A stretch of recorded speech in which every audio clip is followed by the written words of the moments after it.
Hello, everybody. Welcome to UGASports Live. My name is Radi Nabulsi. I am joined by Dayne Young, our executive producer, and the man you're all tuning in to see, Jim Donnan, the former Georgia Bulldogs head coach, college football Hall of Famer, mentor of Kirby Smart, Mike Bobo, and countless other coaches throughout the NFL and the college football landscape. And today is the first day of the 2026 season, if you will. The 2025 season concludes last night with Indiana beating Miami in the fourth quarter. Uh, Carson Beck throws interception in the last minute. The Indiana goes 16-0, the first team to go 16-0, if I'm not mistaken.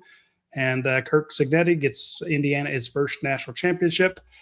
Georgia winds up sixth in the final AP poll.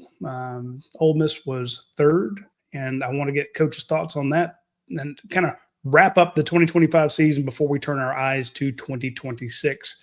Coach, what did you think of the game last night? Well, first of all, just heard this story that Bobby Knight, who died last year, was in a rest home, and guy came in there and started talking to him. Said, "Hey, coach," said, "just want to tell you, Indiana's number one in football." He said, "I might be in a rest home, but you're not going to be pulling that shit on me." So, but seriously, I mean, come on. When you think about Indiana and the job that Kirk Cignetti's staff, the players have done over the last 2 years, got to be the most amazing turnaround in the history of college football. And we can talk about it and give a lot of different reasons, but the main thing, they deserved it. I mean, they're a really solid football team. They don't beat themselves. They capitalized on a block punt, which usually you get a block punt or a interception for a touchdown, you're going to, or some kind of defensive score, you're going to win, which we should have done that against Ole Miss, but we didn't. But bottom line is, they made the plays. Miami, I thought, played very, very conservative in the first half, the way they attacked Indiana, and really didn't try to do much down the field, which hurt them, and got behind the eight ball a little bit. But they made a good comeback and really in the game until they had the punt blocked, and then they just really good plays on the perimeter by Mendoza there, throwing the ball down the field to get that last score. But overall, this makes you understand why we need to go to 16 to make sure that teams aren't left out. It'd been terrible if Miami would have been left out because of some reason this year. They're one of the better teams in the country, no question. Their defense, their running game, Carson Beck, a team like Notre Dame. There's 3 or 4 other teams that could have gotten in there. And what you're going to see with 16, anybody can win it. Just kind of like the NCAA basketball tournament. So get a hot quarterback, get a team that's healthy, get a team that loses a couple guys because of injury, and before you know it, you've lost a game that you could have won. So, so that's my take on the game. I think back to this season, Georgia being at 6. I know a lot of folks are disappointed with that. But I'm like, you really lost 2 games by 3 points. And that it's just so close. I mean, Ohio State loses, Ole Miss, loses there at the very end. And my point is, the Miami has a chance to win it. It's only a 6-point lead. Carson Beck has a shot at the end zone. They could win 28-27. And it feels like the margin of error is 1 field goal, 1 interception, 1 fumble, 1 strip sack. And it's just the parity across college football right now is phenomenal. And I know a lot of people are hating the portal. They're hating the kids being, paid what they are, and they feel like it's a mercenary league. But I'm like, the ratings are through the roof, and the football is exciting. Yeah. I know it's not what Georgia wants, but I mean, I'm really in a denial today, worrying about when I'm going to watch my next football game, because really, like Bear Bryant used to say, there's practice, there's football, and there's spring football. And, from my standpoint, I love these other sports, and I go support them and everything and watch them all. But there's nothing like watching a football game live or on TV. And certainly we got the championships of the different football NFL coming up, and then the Super Bowl. But I just think as far as what football is going to be like, the over the next couple of years, just a unknown. I mean, you can't say, well, the Blue Bloods are going to be there, and these other teams. I mean, all of a sudden you got Texas Tech up there. Who's to think what's going to happen with new coaches that bring in 50, 60 new players at some of these good schools? Like they're projecting Virginia Tech right now as a top 20 team who just changed their whole coaching staff. And who knows? But a lot of it's based on the portal. Penn State bringing almost Iowa State. They're going to be the Penn State Cyclones. They got their whole team coming over there to play for them. So Texas had just bought three of the best players in the country to amplify their offense. And so we're going to see just an unbelievable season as far as I just don't think you're going to see a dominant team that just separates like we saw in the, Alabama and then Georgia. I just don't think you're going to see it. And really, the last 3 years now, we've had a Big Ten national champion. So SEC, step it up, man. Here's a comment in the chat from Tony Huff, says Indiana caught lightning in a bottle. Let's see what happens next year before they're anointed the next grandest thing. And I think that's what you're saying, Coach, is that they may not go to be some big dynasty, but this is 2 years in a row that Indiana has won a ton of games and found its way in the playoff. This time they just had the best quarterback in the country. Yeah, I mean, he's right at lightning in a bottle, but at the same time, their bottle was a 6-ounce bottle, and now it's a 24-gallon one.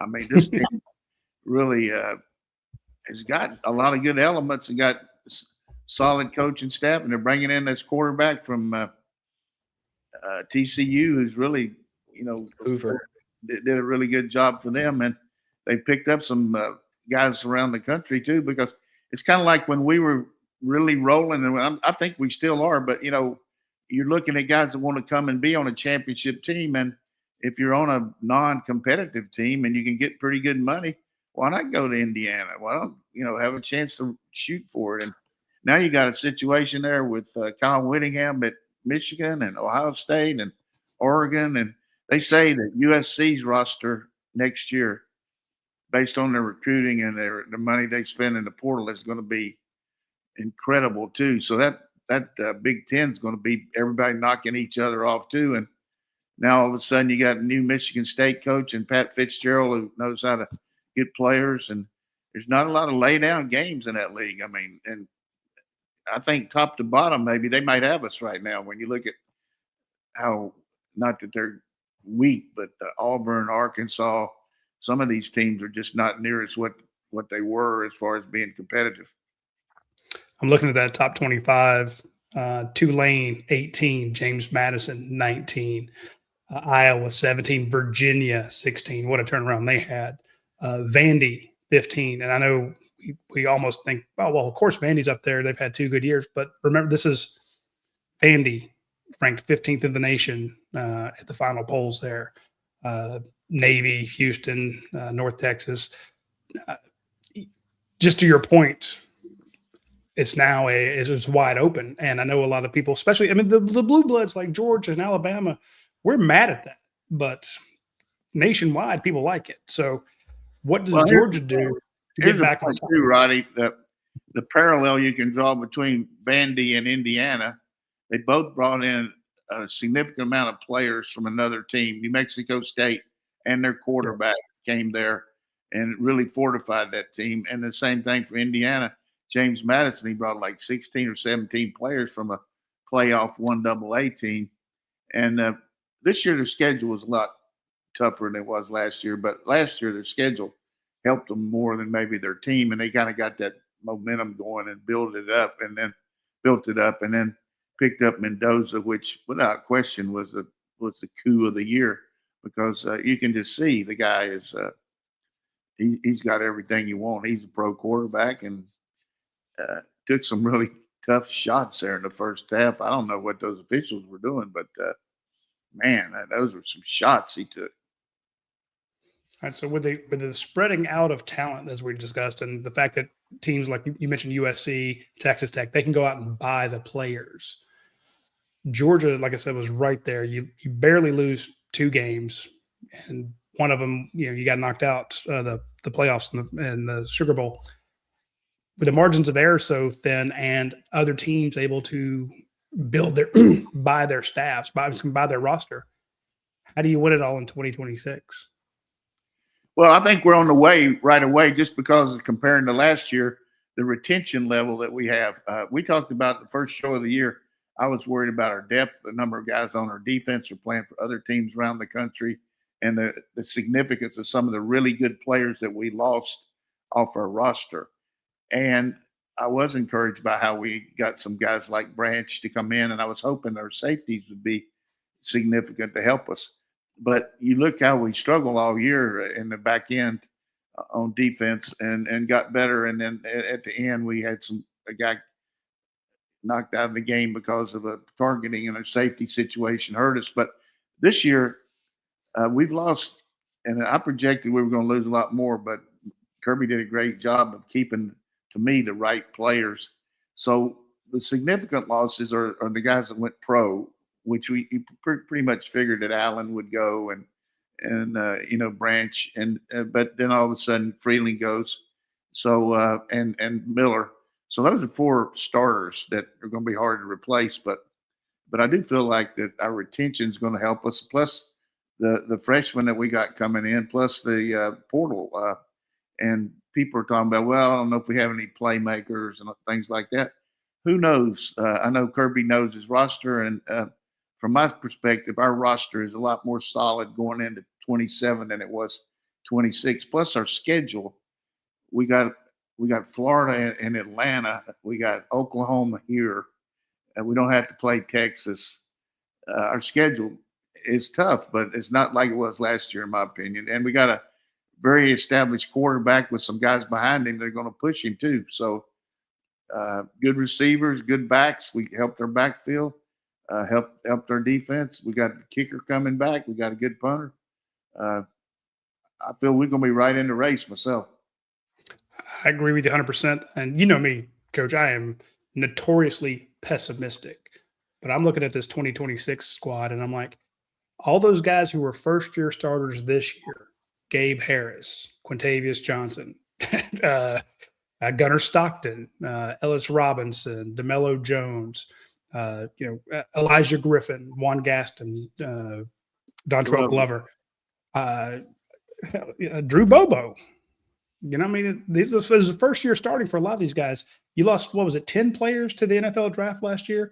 This year you lose maybe we lost 4, 15 5, 6, to the draft. 15. Excuse me, I was thinking, 15. You're not going to lose that many to the draft. You retained them out of the portal, and these signing classes that you have, I'm telling you, when you look at that tight end room, you talk about your mouth-watering players of the week. Good Lord, those tight ends are nuts. And then we still haven't seen we've seen flashes from a Zayden Walker. Chris Cole's going to get his shot now. Justin Williams moves up. Khalil Barnes comes over from Clemson, and I'm like, this is a nasty team. I'm like, hell, I think Georgia's going to win the national championship. And you know me, I'm notoriously pessimistic, and I can find the wrong thing all the time. But I'm like, they got to be, and they won't be ranked number 1 because Ohio State and all these other teams will be ranked higher. I get it, but I like the way this team sets up, and I'm with you. I like the way the schedule sets up. We got a better team coming back, starting the year than we had last year. I mean, we don't have Branch. I mean, all of a sudden he jumped out there, but Scobie White's going to be good. Taylor, we got some playmakers there, and a lot more solid at back too. I mean, help picking up this Dowdle kid. So, I want to get your thoughts on Nate Frazier. Go over that all day long, and people are going to have their opinions, but maybe we can answer some questions. But I can tell you this: the number one thing we did was retention. I mean, we kept some players that could have been, had some good offers, and we were able to keep them. And from my standpoint, nothing against the guys we lost or ones we kept, but I felt like we kept a lot better than we lost. Yeah, actually, in my show notes here, just a couple of things I want to ask you about. I didn't want to go through the whole list of guys that they kept or even the guys they added, but there was one big one And to me, it was the story of the transfer portal, or at least the biggest drama of the transfer portal was the fact they were able to hang on to Chauncey Bowens and Nate Frazier. And I thought getting Nate to stick around was a big deal because I know teams came after him pretty hard. Yeah, I mean, I don't really know the ins and outs of it, and if I did, I wouldn't tell you because it's not fair. I shouldn't have that kind of – I mean, I don't have that kind of access, and I don't want it because I don't want to ever put myself in that position. But I do know just from listening and watching and everything that everything's hunky-dory. You got these guys ready to go. You got their contracts ready, and there's nobody even remotely thinking that something's going to happen. And then all of a sudden, a couple of these other schools start coming in there. And, you can say tampering anything you want to, but it's legal for agents to talk to the other agents. It's legal for agents to talk to the parents and whatever it might be. So all of a sudden you got one guy that somebody's offering more, and then they're saying, look, the other guy, and I'm not saying this necessarily on Chauncey. I'm just the situation like, hey, I like my deal, but, if you're going to sweeten his deal, I need mine, so that's just normal. I mean, that's the way it's going on nowadays, and you can't blame the kids, but kudos to our people for keeping them. That was good. And it goes back to me, though, the want to. Both these guys want to be here, but, you got to be competitive to keep them. So I thought that was good. Well, and that's one of with all the national storylines that they tried to talk about the adversity that Carson Beck was overcoming, having since left Georgia, and making that sound like it was just depravity for him. Carson Beck didn't want to be at Georgia anymore, and Georgia was, quite frankly, ready to move on from him at the same time. Georgia thought he was going pro, and then he ends up at Miami in that situation. You wonder how the world changes if he goes pro after that junior season, because he would have been a first-round quarterback that year. Yeah, there's a lot of he said, she said stuff like that. And in all fairness to us and to Carson, I just think his mentor or the guy that is quarterback guy kind of took over the whole thing there. And he was running the show, and the family was listening to him, and we didn't have much to say about it. I mean, whether he should have had the surgery or not, or when a player's on your team and you don't talk to him for like 10 or 12 days, something's not right. Yeah, I mean, you can't help him if he won't answer the phone. It's a pretty simple thing there. Speaking of quarterbacks, Georgia did get one quarterback at the end of the portal there, and I just want to get your thoughts real quick on Bryson Beaver, the Oregon signee. He was let out of his NIL letter. NLI, National Letter of Intent, and picked the Georgia Bulldogs after coming down for a visit. You've coached a gazillion quarterbacks. You've been a quarterback yourself. Your thoughts on Bryson Beaver? Well, I've always thought that you need a quarterback every class, and we were going into this class without one. And so here's a guy that really came on strong at the end of the year. In the summer, did really well. He was going to Boise State, and then he had really good camps. Went to some of these Elite 11 things and kind of showed out. And he's got good height and good arm velocity and can move pretty well. And I haven't seen him live, so I can't really give you my complete analysis of him. But what I've seen on tape, I like the three we got. I think he's going to have a hard time. And I like Millender too, and Colton again. I like all five of them. I think they're all capable.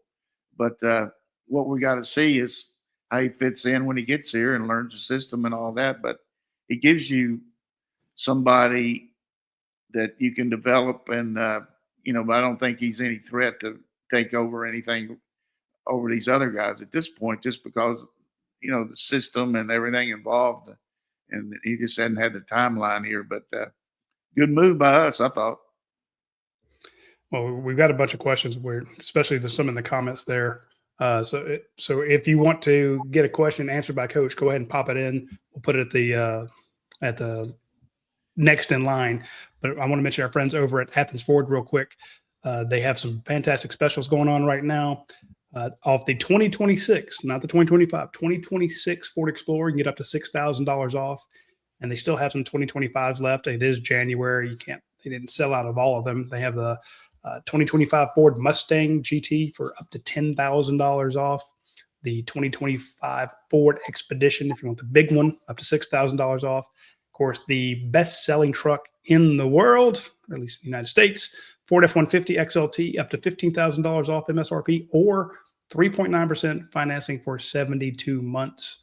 And of course, they have crazy deals on the Broncos, $8,000 off the 2025 Big Ben Black Diamond, and just 2025 off the regular Ford Bronco. $8,000 off that. So, point is, get out to Athens Ford, get the lifetime powertrain warranty. Don't be afraid, because you can't hurt you at all. So, you're going to get a fantastic vehicle with a long warranty on it. Also, want to mention Darden's Delights. I've mentioned last time that, if you're an office manager and you're always trying to figure out what to do when people have birthdays or something like that, they have a birthday pie. But if you've not tried Darden's Delights, maybe you're a bit hesitant. So I got a better plan for you so that you know what's coming. Go with the Darden's mini pie mix of Nirvana. Basically, you're going to get 4 of the 6-inch pies. Okay, fudge, lemon chess, chocolate chip cookie, and a surprise pick. Now, if you want to change it around and get different ones, go ahead and call them. But this is a great way to get 4 pies so you can try them all without having to buy the big ones. So personally, I would say, look, just get the Holy Moly peanut butter cup pie and call it a day, or get the lemon chess pie. But if you are hesitant for any reason, you're like, I don't know if I want to, what if I don't like it? It's a giant pie. Get 4 small ones. So get the mini mix from Darden's Delights. Betsy and David Glass, they run Darden's Delights. They named the company after their daughter.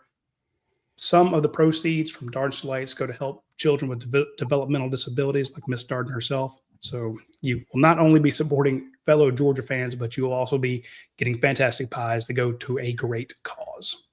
Coach, I had a couple more questions just from things last night I wanted to wrap up from Indiana's national championship. Kurt Cignetti was asked about his father, who was a longtime coach, and I saw him get a little emotional about that. I know you knew his father a little bit, so I'd like just to hear more about him and where Kurt Cignetti came from. Yeah, Frank Cignetti had some background up in Pennsylvania, and then I got to know him when he was the head coach at West Virginia, because Greg Williams, the coach that coached for me, played with me at NC State. He was a coach up there with Frank at West Virginia. And, he had a great career at IUP, Indiana University of Pennsylvania, and got in the Hall of Fame for his in that division. From that division, he had a great career there, and he had several sons that followed him in the coaching business, and never met Kurt, but he definitely had a good run. I think he played some quarterback at West Virginia, but not a lot. But and then once you get up to West Virginia, like I did at Marshall, then you have some interaction with some people that knew him, that were on the staff there and retired or whatever it might be. But good football family for sure. The other for me is when you look for unicorns around the country, players that just are different than other players in the country. I think Juan Gaston can be that for Georgia. When they had Bowers and Darnell Washington, it was that. Malachi Toney and what he did at Miami this season, and then moving forward to what he projects, right there with the top playmakers in the country, right? No question. And get it to him some more. I mean, he's deadly. I mean, that little jet sweep they run where they flip it to him, where he scored to win the game a couple weeks ago, and then last night he scored on it. He had 2 touchdowns. I think he had 2 touchdowns, but he's really a player and good returner, good kick returner, and very tough physical blocker. Reminds me a lot of Hines Ward. Just physical, but a little quicker maybe, but maybe not as big. But he's going to make things happen. I was surprised they didn't get the ball to number 0, and he tried a few times, but good receiver. And then that kid from LSU did a good job for him too. He dropped a big one there on the end route that could have made a big difference there, but a lot of pressure. And Indiana was around the ball though. Their defensive backs were on their receivers pretty well all night. But you just they could tell the running game for the most part, except for that 50, 60-yard run too. I thought that was pretty big too. I was also so impressed with Indiana's fans to be the majority fan base in a national championship at Miami. And then at the end, when Miami needs to be playing fast, they get a delay a game to start that final drive. Yeah, I mean, that was terrible. I mean, it reminds me of a high school coach I know used to get those all the time around here that, after a change of possession, that just can't happen. You got to be ready to go, and they're going to start the clock. So you want to give those last minute instructions to them, but they got to get out there and run the play. But that puts you behind the 8 ball. But fortunately, they made the third down and hit that tight end down the seam and kept it rolling.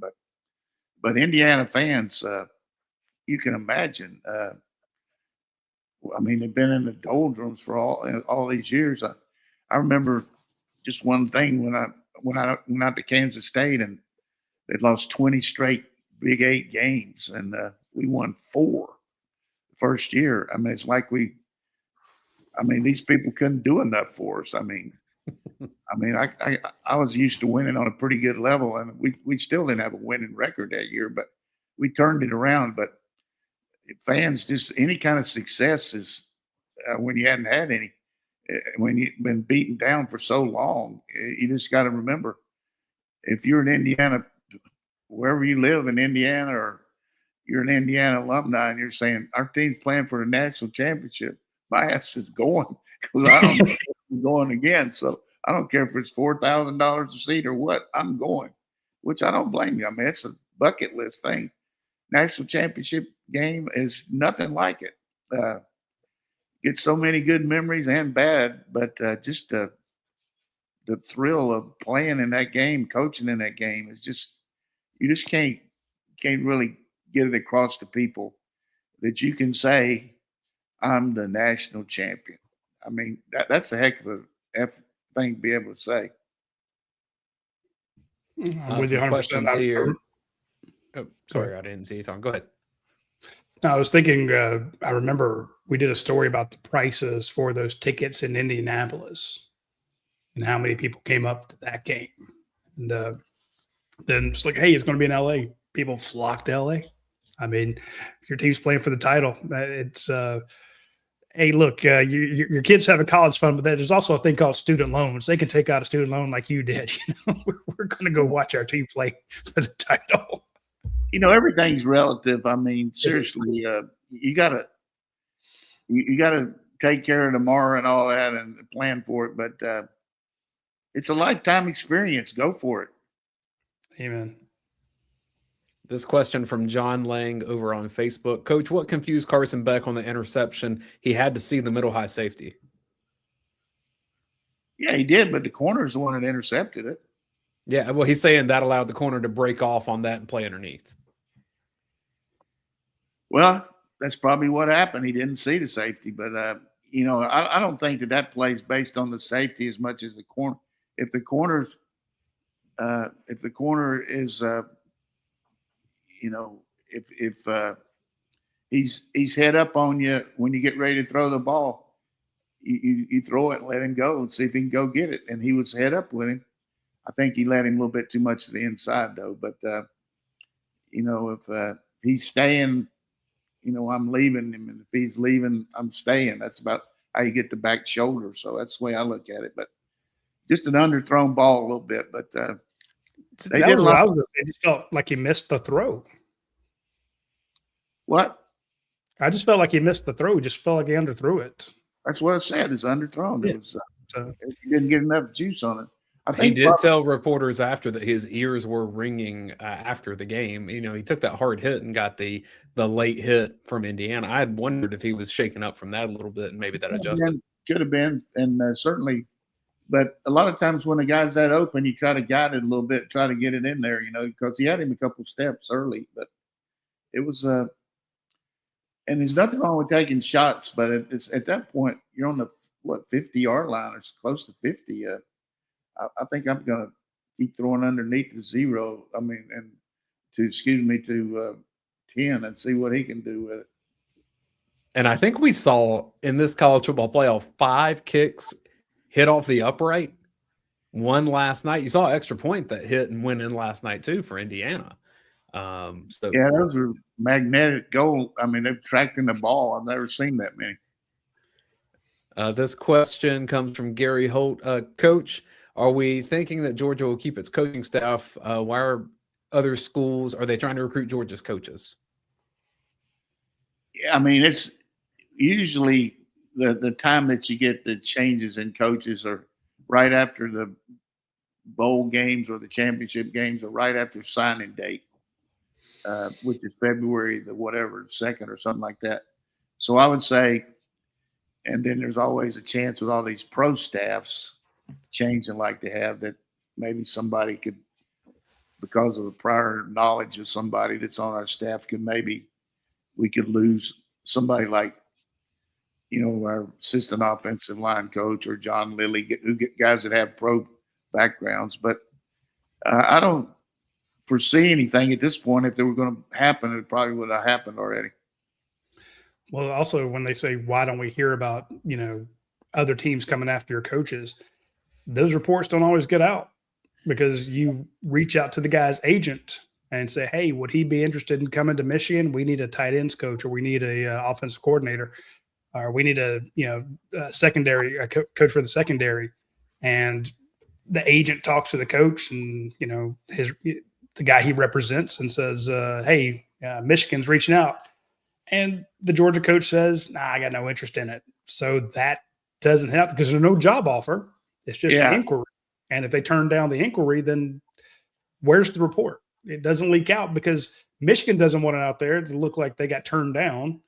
The head coach or the assistant coach is going to let his agent tell Georgia, hey, we got inquiries coming in here. Georgia doesn't want it out there because they're trying to not give the guy a raise if they can't help it. So when only the agent would leak it, and they don't always do that.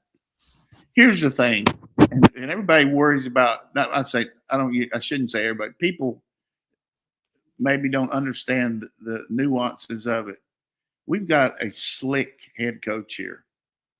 Part of the reason our coaches aren't leaving, beside the fact he wants to keep them, is they've got some big ass buyouts now.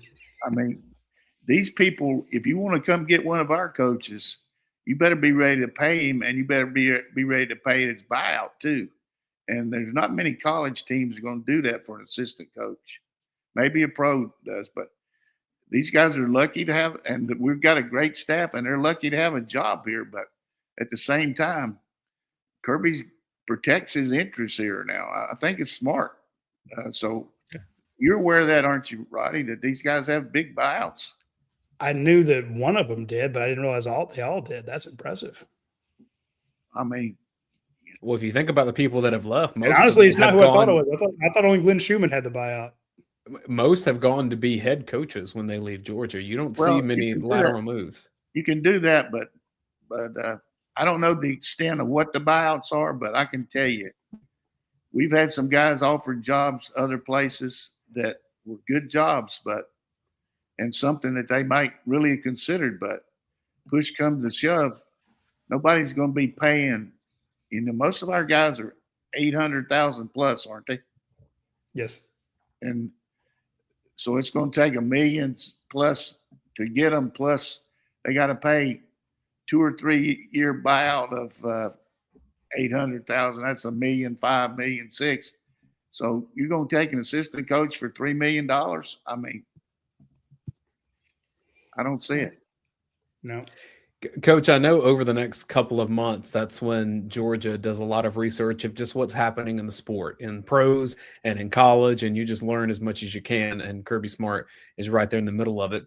What do you think Georgia will be looking for, or what can it learn from what Indiana has done, or maybe it's something Miami did, or maybe Ole Miss with its finding a quarterback from Ferris State? When Georgia tries to learn from what worked for teams this year, what do you think it'll find? Well, one thing you always do between now and spring is you self-scout yourself, and you also look at all the good teams in the country and see what they're doing. And it's very easy with the access. You've got the tape and everything and all that.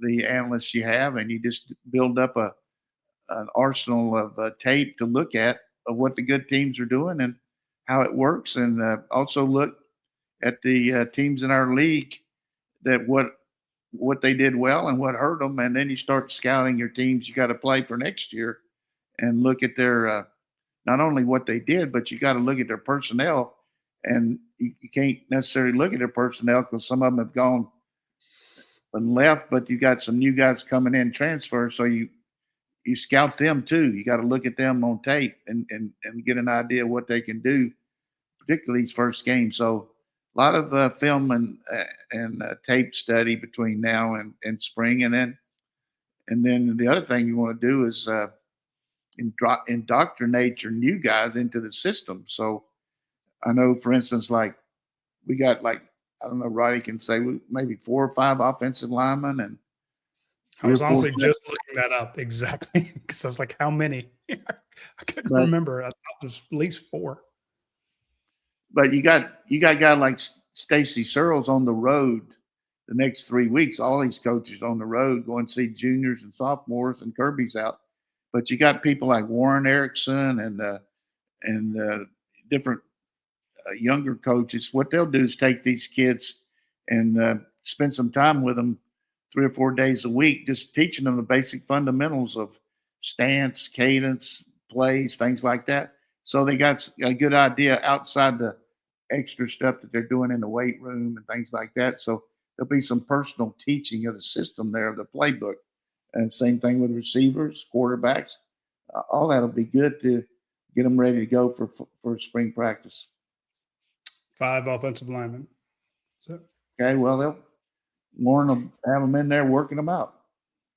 Well, actually, that's one of the questions we got was where to go. Somebody asked us, do you think Georgia needs to get another offensive lineman? In the portal? In the comments there. Yeah, that was there it is, from Joseph Crocker. No, I think we got the guy, this guy we know, he's from Mays High School. He's got some good size, and he's going to be developed here. And then we got some really good freshmen. I mentioned Zaki coming in. These other guys, Ogabo, I wish I could pronounce his name, but Ikine Ogboko. Say it for me again.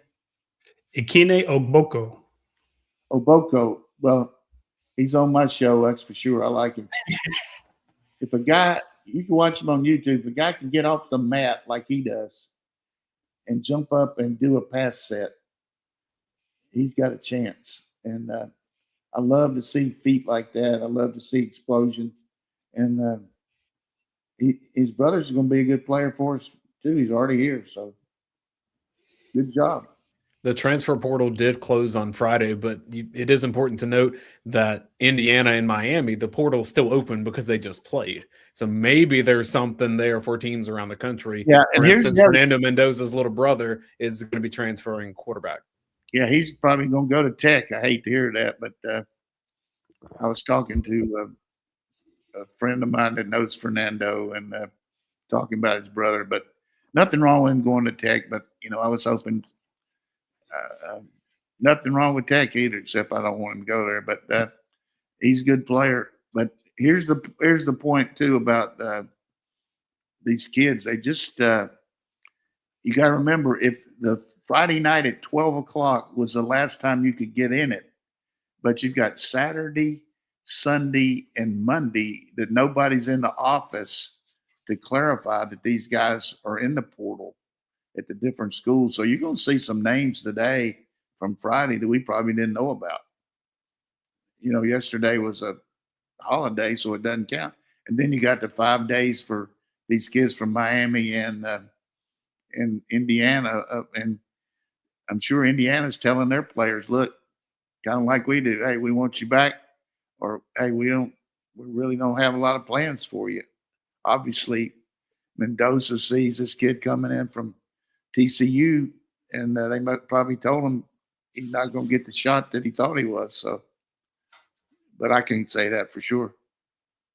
I do know that he has a chance to go to Tennessee, Stanford, Georgia Tech, Duke. He's got plenty of offers. I like it. Uh, that question from Facebook from Barry Brown. Who are the players that will be UGA's edge rushers in 26-27 throughout the playoffs? The teams that had good edge rushers played well. Well, I think this guy from Auburn certainly going to help us.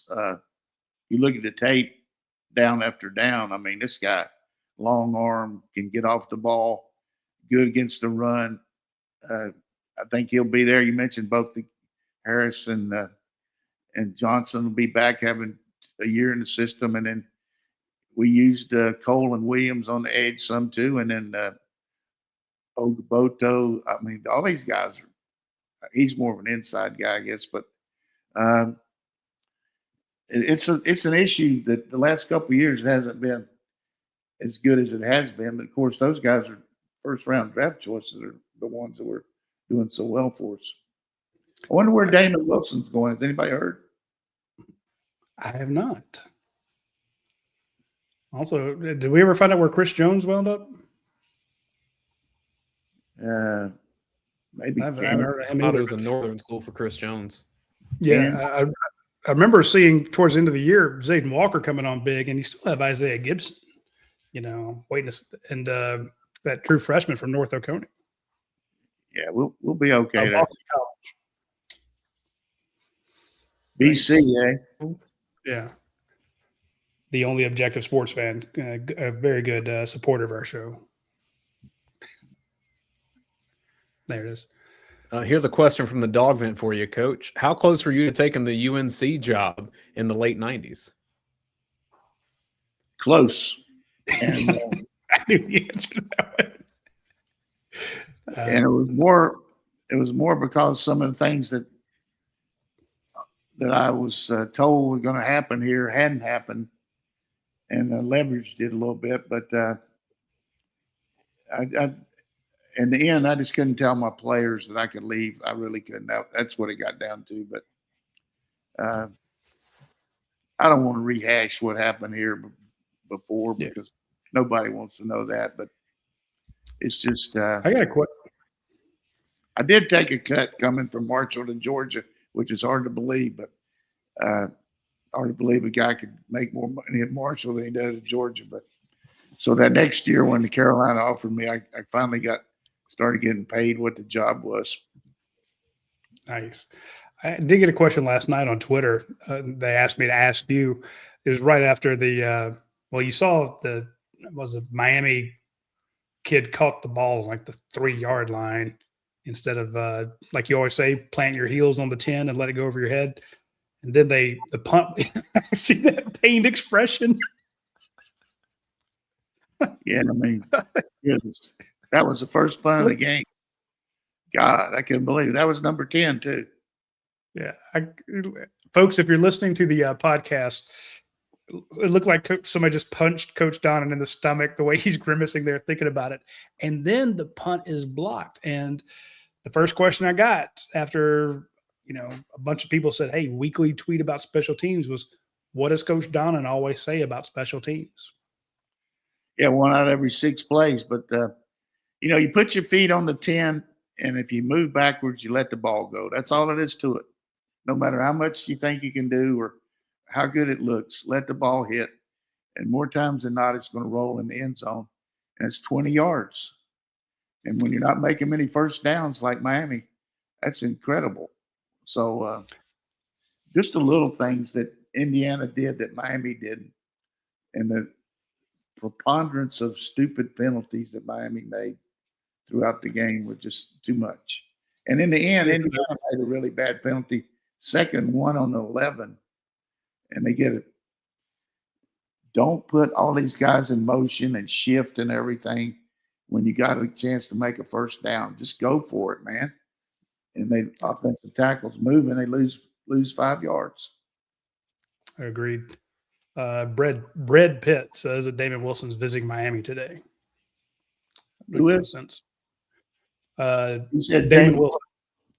You got to figure he's going down there. That's where he's from. And yeah, that makes sense.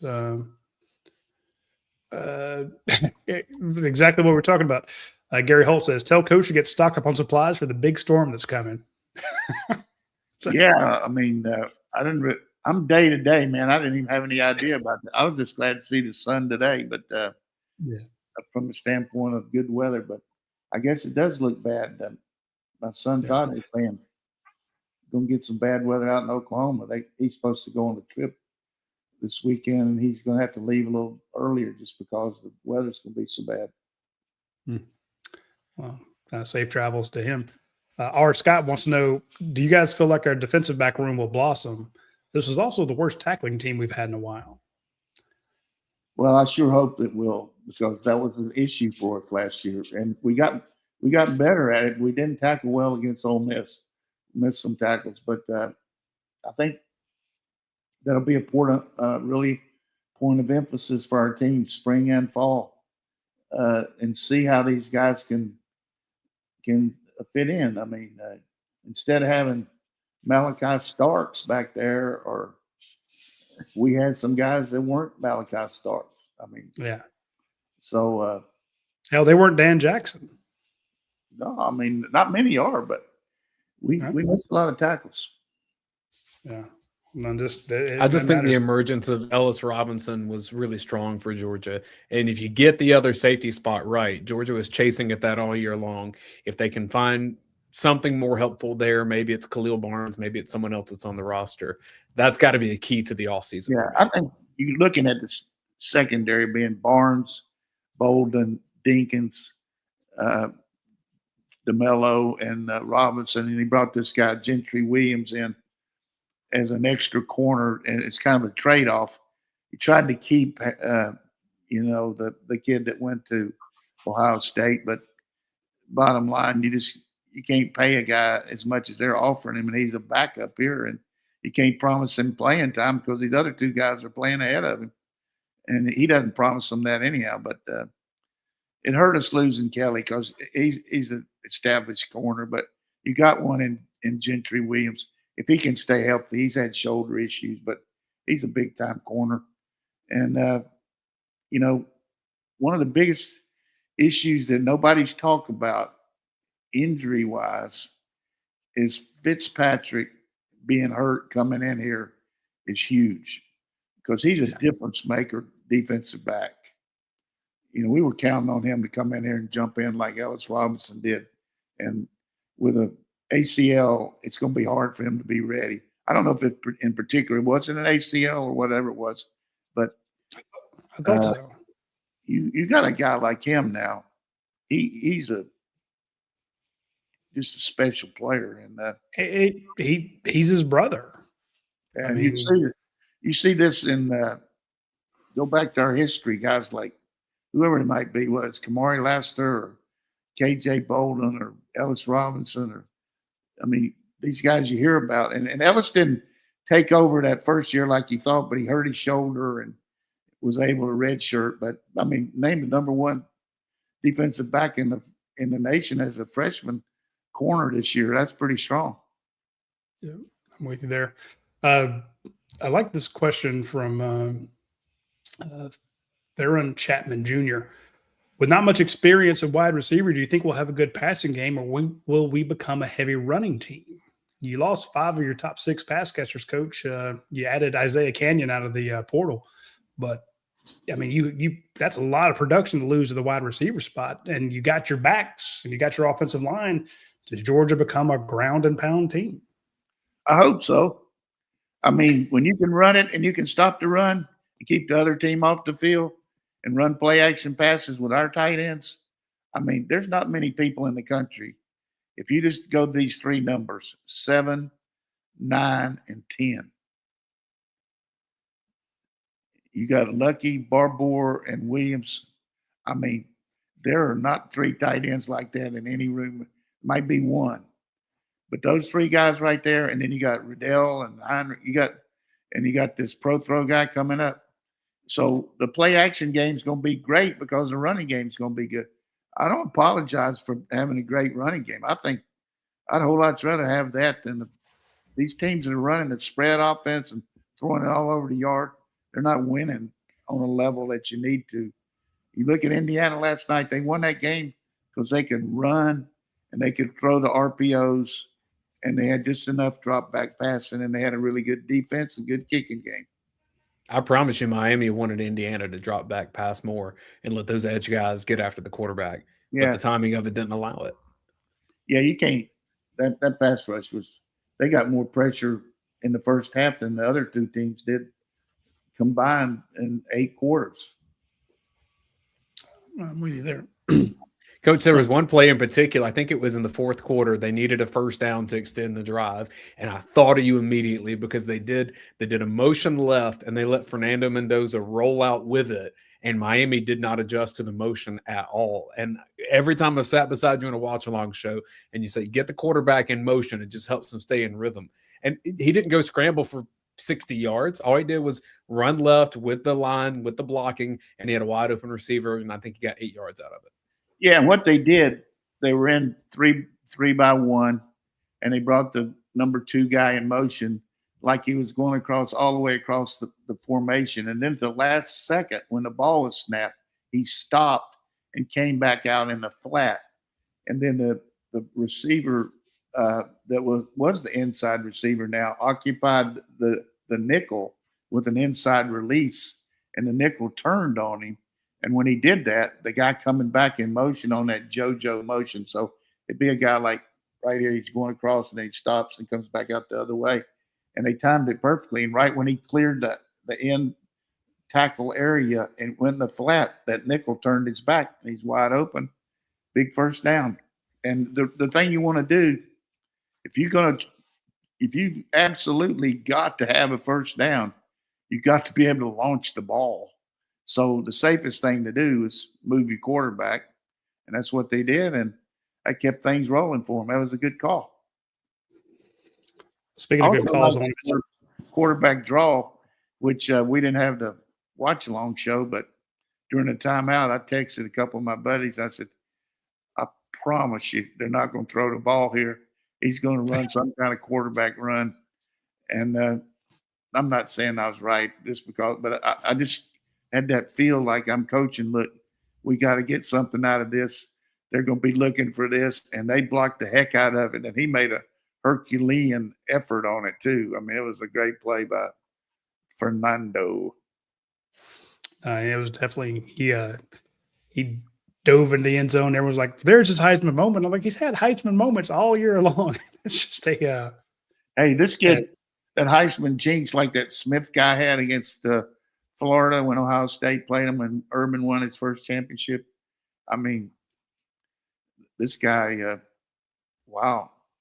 And that team there, I saw the other day, that Florida team has 41 players on that team have been arrested since 2007. good Lord. That's a lot. That is a lot. Real quick, I need to mention our friends over at Atlanta Dental Implants. This is a fantastic company that takes care of you the minute you get there. It's not going to be a situation where they have an expensive consultation and you don't get to talk to the doctor, and they're just there to try to wring as much money out of you as possible, like some of these places are. No, this is the experts that all these other dentists send their patients to when they need either single implants or the whole top or the whole bottom. They have great pricing plans for you. They will let you know up front what it's going to cost. They're not there to try to rake you over the coals. They're there to improve your life. And why? Because Skylar Holcomb, the doctor that you're going to meet on your first visit, the Georgia graduate, the crazy rabid dog fan, that's the way he runs his business. And it gets him a lot of referrals, and people like him because they are trusted authorities in the state. Everybody knows them. Everybody likes them. Everybody recommends them. So I'm recommending them, A, because he's a Georgia guy, but B, because of the reviews. Go look at these people whose lives have been changed by getting their entire mouths fixed. So check out Atlanta Dental Implants. I guarantee they will make a difference in your life going forward. So, Roddy, I know that when it comes to running a media company, one of the greatest expenses is travel. So are you already peeking ahead to Vegas for this time next year, should Georgia make that national championship? Because I know you have some friends out there and Todd Parmalee. Yeah, Todd. Well, I mean, he put us up last time we went out there, and he's flown me out a couple times to speak to Bulldog clubs out there and SEC clubs, and uh, I know that different places can host the event, but to me, you should just make it there every year. Make it Vegas every year. Or And it flip was, flop it with New Orleans. Do those two. yeah. I mean, New Orleans gets the Sugar Bowl. That's fine. But the national championship, just have it there every year. I'm a big fan of Las Vegas. I love the town and I love the folks out there. And Todd is he's a this is a Georgia fan who didn't go to a game until the first championship game. He grew up not in anywhere near Georgia, but his uncle made him sit down and watch Herschel Walker, and he became the biggest Georgia football fan I've ever met. He's also a big Seattle Seahawks fan. But yeah, the Bulldogs, if they make it, and again, I'm irrationally optimistic about how this Georgia football team is going to do next year.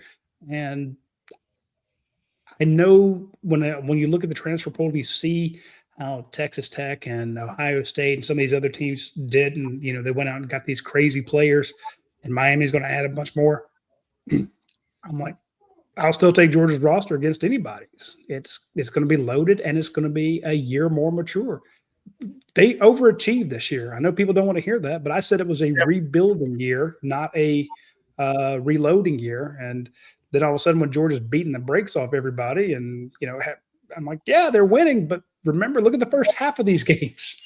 This is where that inexperience shows up. Too on Ohio State. Ohio State's lost like 29 players. I mean, the portal, all these teams.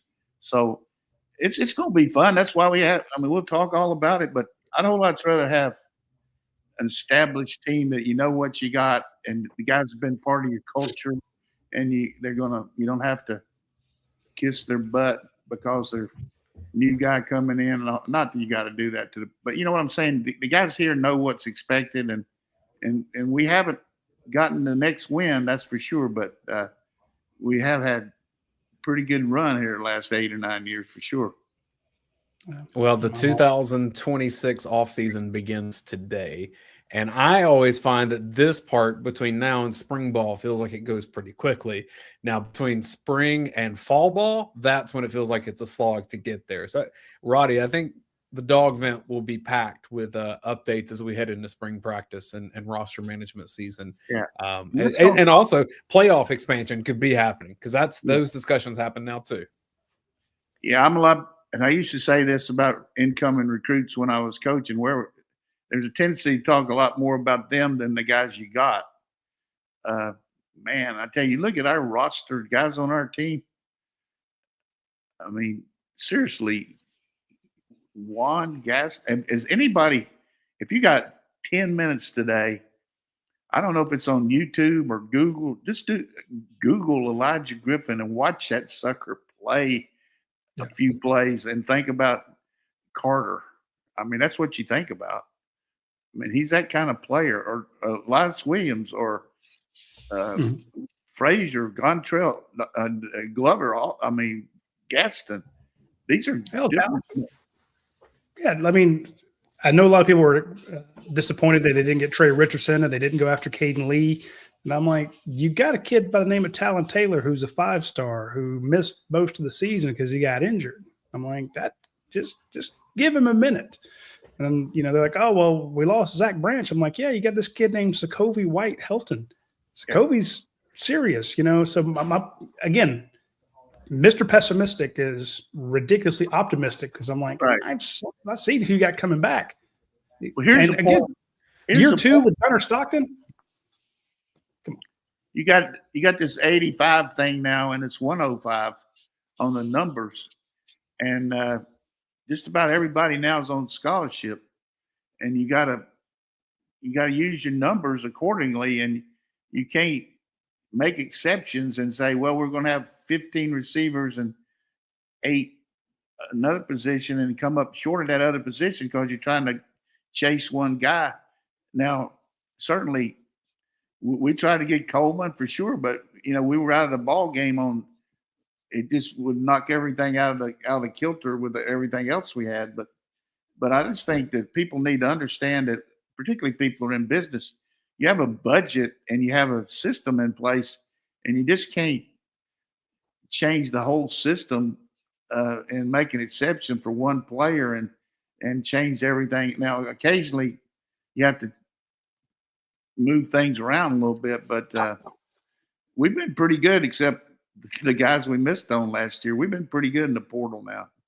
You look at, and it's too bad that Rod Thomas didn't work out. I heard he's really doing well in these bowl games down there working out. And then you look at Kobe White and Kobe Young, and then Branch, and we'll Mendoza didn't work out like we thought, but he didn't get spring practice either. But anyhow, if you're a Georgia person, I think 26 to me, I get a slogan. I mean, Tippy Canoe and Tyler too. I mean, whatever it is, whatever it is, we got. I feel good about the Dogs myself, and I'm realistic. I didn't feel that great last year. I told you, I had them pegged. You're very honest about it.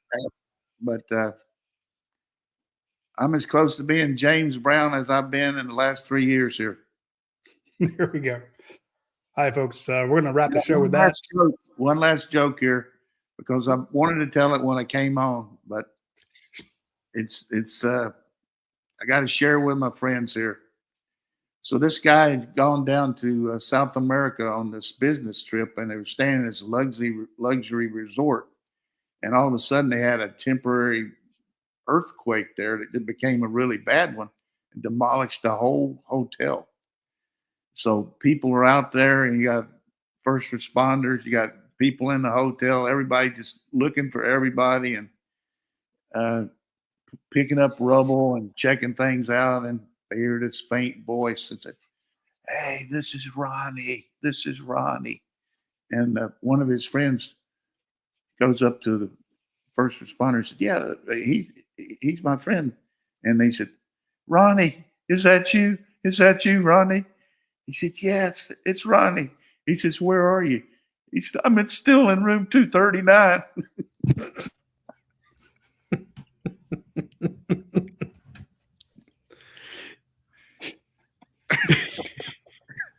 Come on now, that's pretty good, Roddy. He's still. It's got the camera looking down at Roddy's gear. It's tracking him as he droops his head down to his desk. He's still in room 239. Come on, you like it, Roddy? This is why we can't have nice things, Coach. I like it. Good stuff. All right, man. That's it for this week's show. We will talk to you next week. Y'all take care.